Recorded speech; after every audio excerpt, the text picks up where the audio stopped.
kush ka hyrë PDK ka dalë i lagur. Derivatet nuk i paguani nga xhepi juaj. Gjipat e zi, targat zyrtare që i hoqet për të mos ju identifiku populli. Pagën e 13, rreth 2000 apo edhe më shumë euro, ndërkohë që qytetarët po përballen me çmime prej më shumë se 1,80 euro për litër të naftës, me rritje të çmimeve të ushqimit, me rritje të energjisë, ju po jetoni në një realitet krejt tjetër. Gjipat e zi, targat zyrtare që i hoqet për të mos ju identifiku populli. Derivatet nuk i paguani nga xhepi juaj. Vetëm në vitin 2025, institucionet publike kanë shpenzuar mbi 10 milion euro derivate.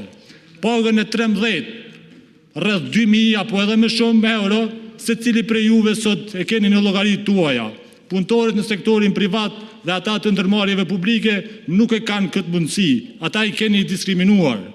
Administrata publike mesatarisht merr dikon 700 euro pagë mesatare, ose 3 fish më pak se sa paga e juaj.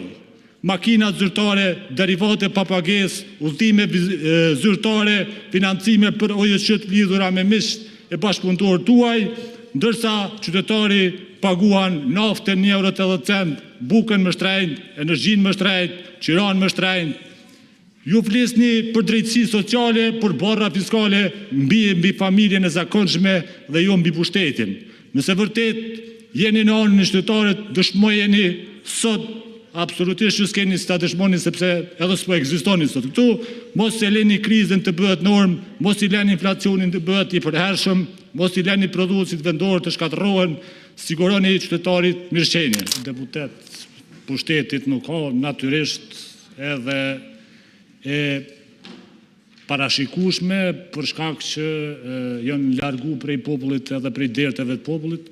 Mu po vjen shumë keq edhe për sjelljen e nënkryetarit, i cili nuk po e pranon me i kritiku e me i qortu, që ata duhet jenë sot të përfaqësojnë zonën e atyre cilve i kanë mashtru gjatë fushatës zgjedhore.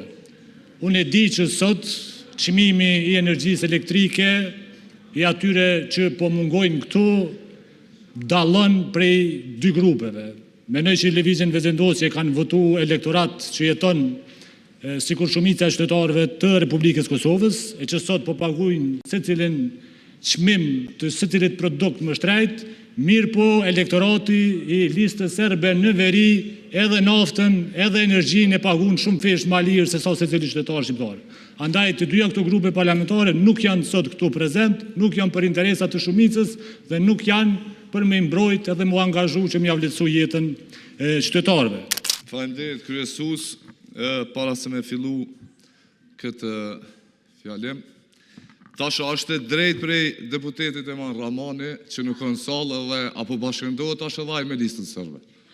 Se për qita u ktheva mi u përgjigj. Ai e din edhe një kod që e ka thonë publikisht zonja Musliu, kush ka hyrë PDK ka dalë i lagur, kështu që lypja edhe këtë kod ta tregon.